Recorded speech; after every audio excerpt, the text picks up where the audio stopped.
तो नमस्कार प्रिय विद्यार्थीगण। आज के वीडियो में आप सभी का एक बार फिर से बहुत बहुत स्वागत है। तो आज के वीडियो में हम लोग पढ़ने वाले हैं सीटेट का एग्ज़ाम आपका आ गया है। जो भी विद्यार्थीगण सीटेट की तैयारी कर रहे हैं तो उनके लिए ये वीडियो है। और हिंदी में आप कैसे हल करेंगे सीटेट 2024 गद्यांश और पद्यांश कैसे हल करें, ज़्यादा से ज़्यादा आपका सही हो जाए। और ज़्यादा से ज़्यादा सही होगा ऐसे अगर करेंगे तो आशा नहीं पूरा विश्वास के साथ हम कह सकते हैं कि आपका अधिकतम अंक सही हो जाएगा, अधिकतम प्रश्न सही होंगे। चाहे आपका ये हिंदी का हो, चाहे संस्कृत का हो, चाहे भाषा वाला, चाहे जो भी आपका रहेगा, सब इसी ऐसे ही हल होगा। ठीक है, आप कोई भी भाषा से आप हैं, अंग्रेजी हो चाहे हिंदी हो संस्कृत हो। तो देखिए कैसे हल करेंगे। गद्यांश और पद्यांश दो चीज हिंदी में रहता है हल करने के लिए, जो कि अपठित अपठित गद्यांश एवं अपठित पद्यांश आता है। अपठित माने जो हम पढ़े नहीं है, कभी पढ़े होंगे, जैसे ये आपके सिलेबस में नहीं रहता है कि यही पढ़ लीजिए यही आएगा, ये नहीं रहता है। वो चाहे जहां से उठाकर दे सकते हैं गद्यांश और पद्यांश को। तो गद्यांश किसको कहते हैं? गद्यांश यानी गद्यांश किसी विषय पर रहेगा, कहानी के रूप में हो सकता है, किसी विषय पर छोटा सा हो सकता है, गद्य रूप में लिखा गया हो। और पद्यांश का मतलब होता है कविता। क्या होता है? कविता यानी काव्य, पोयम, कविता। ठीक है, तो दोनों को हल करना होता है। और जो इसको जानते हैं कैसे हल किया जाता है तो उनके लिए तो बहुत आसान रहता है, और जो लोग नहीं जानते हैं उनके लिए यही कठिन हो जाता है। इसमें ज़्यादा से ज़्यादा गलत कर देते हैं, क्योंकि इसमें प्रश्न ऐसे होते हैं कि कंफ्यूजन वाले होते हैं।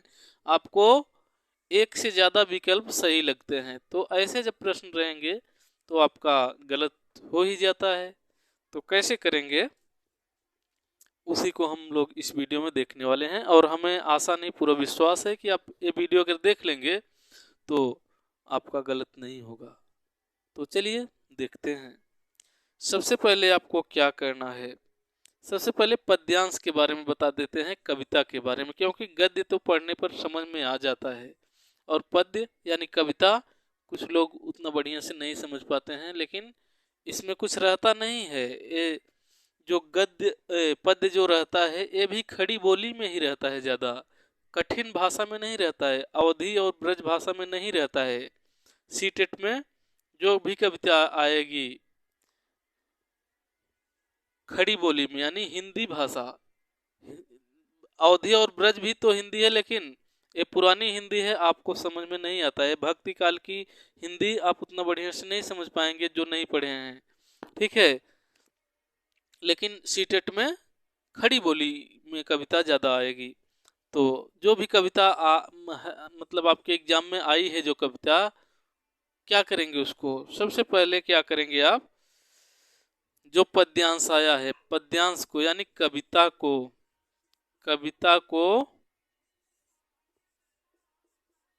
समझते हुए पढ़िए, समझते हुए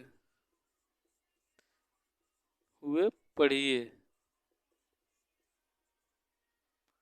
ठीक है, कविता को समझते हुए पढ़िए। समझ में नहीं आ रहा है फिर भी समझने की कोशिश करिए, समझ में आएगा, क्योंकि खड़ी बोली में रहता है, हिंदी में रहता है, खड़ी खड़ी हिंदी में रहता है, आपको समझ में आ जाएगा। एक दो बार पढ़ेंगे, सिर्फ रीडिंग नहीं करना है, पढ़ते हुए चले जाएं ऐसे नहीं करना है। जो पढ़ रहे हैं लाइन, एक एक लाइन को समझने की कोशिश करिए, उसमें क्या कहा जा रहा है। ठीक है, यानी भाव समझें, भाव समझें, कविता का भाव समझें। आराम से पढ़ेंगे, समझ कर पढ़ेंगे तो भाव आपको समझ में आएगा। ठीक है, इसको हल करने का यही तरीका ज़्यादा बढ़िया रहता है कि इस कविता को ही भाव बढ़िया से समझ लीजिए। अगर समझ में आने लायक है, अगर समझ में नहीं आने लायक है तब तो अलग बात है, लेकिन समझ में आता है ज़्यादातर, आप समझ जाएंगे पढ़ने के बाद। तो भाव को समझिए, मतलब इस कविता में कहा किया जा रहा है उस बात को आप समझने की कोशिश करिए। इसके बाद जब आप भाव समझ जाएंगे तो उत्तर इसका क्या होगा, उत्तर आसान हो जाएगा, हो जाएगा। ठीक है, जब आप भाव को समझ लेंगे, यानी कविता को पढ़ करके समझ जाएंगे, थोड़ा बहुत आपके दिमाग में कुछ पढ़ने के बाद आ जाएगा, तो आंसर बड़ा सरल लगेगा आपको जब भाव समझ जाएंगे तब। अगर भाव नहीं समझ में आया तो थोड़ा कठिन लग सकता है। ठीक है, तो ऐसे करेंगे, भाव समझने के बाद उत्तर आपको आसान हो जाएगा। अब प्रश्न पढ़िए, क्या करेंगे अब, प्रश्न पढ़िए, प्रश्न पढ़ें। प्रश्न पढ़ने के बाद क्या होगा, प्रश्न पढ़ें फिर उत्तर उसका उत्तर दें, और उत्तर भी आपको बहुत आपके दिमाग में आ गया होगा। प्रश्न पढ़ते ही आपके दिमाग में वो उत्तर आ जाएगा, आंसर आ जाएगा कि कौन सा सही होगा। ठीक है, अगर कंफ्यूजन फिर भी हो रहा है तो विकल्प उसको देखिए और कविता में जाइए, वहां पर देखेंगे, और इसका उत्तर अपने हिसाब से मत दीजिए। जो उसमें जो दिया गया है, कविता जो दिया गया है उसी के पद्यांश के आधार पर देना है, गद्यांश के आधार पर देना है। अपना दिमाग चला करके अपना दिमाग मत लगाइए उसमें, बाहर से उत्तर मत दीजिए। ठीक है, नहीं तो गलत हो जाएगा। ठीक, तो ये था पद्यांश। और गद्यांश में क्या करना है, गद्यांश में भी आपको इसी तरह से करना है। गद्यांश तो समझ में आएगा, पद्यांश मान लीजिए कम समझ में आता है, यानी कविता कम समझ में आता है, गद्य तो समझ में आएगा आपको। ठीक है, तो गद्यांश को पढ़िए, लाइन टू लाइन समझिए, भाव को समझिए। भाव को समझने से क्या होता है, प्रश्न देखते ही आपके दिमाग में उत्तर आ जाता है, तुरंत आप टिक कर देते हैं। ठीक है, बार बार आपको खोजना नहीं पड़ेगा। अगर समझ कर नहीं पढ़ेंगे तो आप प्रश्न पढ़ेंगे फिर आएंगे उसी पैसेज में, खोजने लगेंगे कहाँ है, यहाँ है कि यहाँ है, खोजते रह जाएंगे, समय बीत जाएगा। ठीक है, भाव समझिए, खोजने में टाइम नहीं लगेगा। ठीक है, इसको भी पढ़िए समझकर, धीरे धीरे पढ़ेंगे, इसको भी धीरे धीरे पढ़ेंगे, किसको, गद्यांश को भी धीरे धीरे पढ़ेंगे। धीरे धीरे पढ़ करके भाव को समझ लेंगे, इसको भी भाव समझ में आ जाएगा, आपके दिमाग में आ जाएगा।